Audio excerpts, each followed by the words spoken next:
ಸಂಸದರು ಗೆದ್ರು. 6 ಬಾರಿ ಅವರು ಗೆದ್ದದ್ದು ಏನಂತ ಹೇಳಿದ್ರೆ ಬರೀ ಕೋಮು ಗಲಭೆ, ಕೋಮು ವಿಚಾರದಲ್ಲಿ ಅವರು ಪ್ರಚೋದನೆ ಭಾಷಣ ಮಾಡೋದು. ಈಗ 18ರಿಂದ 20 ವರ್ಷ 25 ವರ್ಷ ಯುವಕರಿಗೆ ಏನಾಗ್ತದೆ ಅಂತ ಹೇಳಿದ್ರೆ ಅವ್ರ ವಿಷಯ ಏನೂ ಇರುವುದಿಲ್ಲ ಅವರಿಗೆ. ಅವರು ಒಂದು ಏನಾದರೂ ಒಂದು ವಿಷಯದ ಮೇಲೆ ಮಾತಾಡೋದು ಬಿಟ್ರೆ ಅದೇ ನಮ್ಮ ದೇಶದ ವಿಷಯ ಅಂತ ಹೇಳಿ ತಗೊಬಿಡ್ತಾರೆ. ಅಲ್ಲ, ದೇಶದ ವಿಷಯನೇ ಬೇರೆ. ಮತ್ತೆ ಏನಾಗ್ತದೆ 18ರಿಂದ 20 ವರ್ಷ ಮಕ್ಕಳಿಗೆ ಏನಾಗ್ತದೆ, ನಮ್ಮದೇ ಮಕ್ಕಳು ಅಂತ ತಿಳ್ಕೊಳ್ಳಿ, ಅವರಿಗೆ ಅಪ್ಪ ಅಮ್ಮ ಎಲ್ಲ ಸಾಕ್ತಾರೆ. ಇವು 25, 27, 28 ವರ್ಷದಿಂದ ಮದುವೆ ಮಾಡ್ತಾರೆ. ಅವ್ರಿಗೆ ಏನು 18ರಿಂದ 20 ವರ್ಷ ಏನಂತ ಗೊತ್ತೇ ಇರೋದಿಲ್ಲ. ಅವ್ರಿಗೆ ರಾಜಕಾರಣ ಏನು, ದೇಶದ ಬಗ್ಗೆ ಏನಂತ ಗೊತ್ತಿರೋ, ಅಪ್ಪ ಅಮ್ಮ ಸಾಕ್ತಾರೆ, ಮದುವೆ ಮಾಡ್ತಾರೆ. ಇವ್ರು ಏನಿಲ್ಲ 18, 20 ವರ್ಷರಿಗೆ ಮಾಡ್ಕೊ ಬರ್ತಾರೆ ಅಷ್ಟೇ. ಇಲ್ಲಿ ಜೀವನ ಏನಂತ ಗೊತ್ತಿರೋದಿಲ್ಲ. 35 ವರ್ಷ ಹೊತ್ಕೊಳ್ಳೋ ಗೊತ್ತಾಗ್ತದೆ. ಆವಾಗ ಒಂದು 10 ವರ್ಷ ಹೋಗಿರ್ತದೆ. ಏನಾಗ್ತದೆ, ಈಗ ನಾ BJP ಹಾಕ್ತೇನಂತ, ನನ್ನ ಮಕ್ಕಳು BJP ಹಾಕ್ತಾನಂತ. ಯಾಕೆ BJP ಹಾಕ್ಬೇಕು ಕೇಳಿ ಗೊತ್ತಿಲ್ಲ ವಿಷಯ. ಮೋದಿಗೆ ಹಾಕ್ತೇನಂತೆ. ಮೋದಿ ಏನು ಮಾಡ್ತಾನೆ? ಒಂದು ಚೂರು ಡೆವಲಪ್ ಇಲ್ಲ.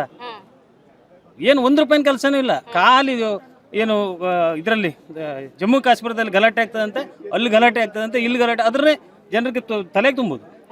ವಿಷಯ ಏನಿಲ್ಲ. ಡೆವಲಪ್ಮೆಂಟ್ ಬನ್ನಿ, ನೀವು ಡೆವಲಪ್ಮೆಂಟ್ ವಿಚಾರದಾಗ ಬನ್ನಿ, ಚರ್ಚೆಗೆ ಬನ್ನಿ, ಏನು ಕೆಲಸ ಮಾಡಿದ್ರೆ ಅಂತೇಳಿ. ನಮ್ಮ ಭಟ್ಕಳ ತಾಲೂಕಿನಲ್ಲಿ ಮಾಡಿದಂಥ ಕೆಲಸ, ಬಟ್ ಈ ಉತ್ತರ ಕನ್ನಡ ಜಿಲ್ಲೆ ಕೆಲಸ ಮಾಡ್ತಾರೆ ಮಕ್ಕಳು. ಇದ್ರೆ ಯಾವ ರೀತಿ ಕೆಲಸ ಮಾಡಿ, ಆ ರೀತಿ ಕೆಲಸ ಮಾಡಿ. ನೀವು ಕೆಲಸ ಮಾಡಿ ಓಟ್ ಕೇಳಿ. ಜಾತಿ ಆದ್ರೆ ಧರ್ಮ ಓಟ್ ಕೇಳಕ್ಕೆ ಹೋಗಬೇಡಿ. ಅವ್ರು ಮಾಡುವ ಅಭಿವೃದ್ಧಿ ಕೆಲಸ ಮಾಡಿ. ಹಿಂದೆ ದೇಶಪಾಂಡೆಯವ್ರು ಮಾಡಿದ್ದಾರೆ ಅಂತ ಅಭಿವೃದ್ಧಿ ಕೆಲಸ ಮಾಡಿ. ನೀವು ಅಭಿವೃದ್ಧಿ ಕೆಲಸ ಬಿಟ್ಕೊಂಡು ಕೋಮು ದಿವಸ ಭಾಷಣ ಮಾಡೋದು ಬೇಡ. ಅದು ಈಗ ನಮ್ಮ ಉತ್ತರ ಕನ್ನಡ ಜಿಲ್ಲೆಗೆ ಅಂತ ನಮ್ಮ ದೇಶಕ್ಕೆ ಬೇಡ. ಎಲ್ಲರೂ ನಾವು ಸೌಹಾರ್ದತೆನ ಬಾಳೋಣ. ಹಿಂದೂ, ಮುಸ್ಲಿಂ, ಕ್ರಿಶ್ಚಿಯನ್ ಎಲ್ಲರೂ ಒಳ್ಳೆ ರೀತಿಯಿಂದ ಬಾಳ. ಆಜು ಬಾಜು ಮನೆಯವ್ರು ಎಲ್ಲ ಜಾತಿಯವರು ಇರ್ತಾರೆ. ಅವ್ರು ವಿಶ್ವಾಸಕ್ಕೆ ಬಾಳ್ಬೇಕು. ನಾವು ಬೆಳಗಾದ್ರೆ ಕೋಮು ದ್ವೇಷ ಭಾಷಣ ಮಾಡೋದಲ್ಲ. ಡೆವಲಪ್ಮೆಂಟ್ ಮಾಡಿ ನೀವು ಓಟ್ ಕೇಳಿ. ಆವಾಗ ನಮಗೆ ಬೇಜಾರಿಲ್ಲ. ನಾವು ನಿಮ್ಮ ಡೆವಲಪ್ಮೆಂಟ್ ಬಿಡ್ತೀರ, ನಮ್ಮ ಪಾರ್ಟಿ ಸರಿ ಇಲ್ಲ ಅಂದ್ರೆ ನಾವು ನಿಮ್ಗೆ ಓಟ್ ಹಾಕ್ತೇವೆ. ಡೆವಲಪ್ಮೆಂಟ್ ಮಾಡ್ಕೊ ಕೇಳಿ ನೀವು. ಸರ್, ಈಗ ಮುಂದೆ ಬರ್ತಕ್ಕಂತಹ ಸಂಸದರಿಂದ ಏನು ಕೆಲಸ ಆಗಬೇಕು ಅಂತ ಡಿಮ್ಯಾಂಡ್ ಮಾಡ್ತೀರಾ? ಈಗ ಅಂಜಲಿ ನಿಂಬಾಳ್ಕರ್ ತಾಯಿ ಏನಿದ್ದಾರೆ, ಅವರು ಕಿತ್ತೂರು ಖಾನಾಪುರದಲ್ಲಿ ಒಳ್ಳೆ ಕೆಲಸ ಮಾಡಿದಾರಂತೆ.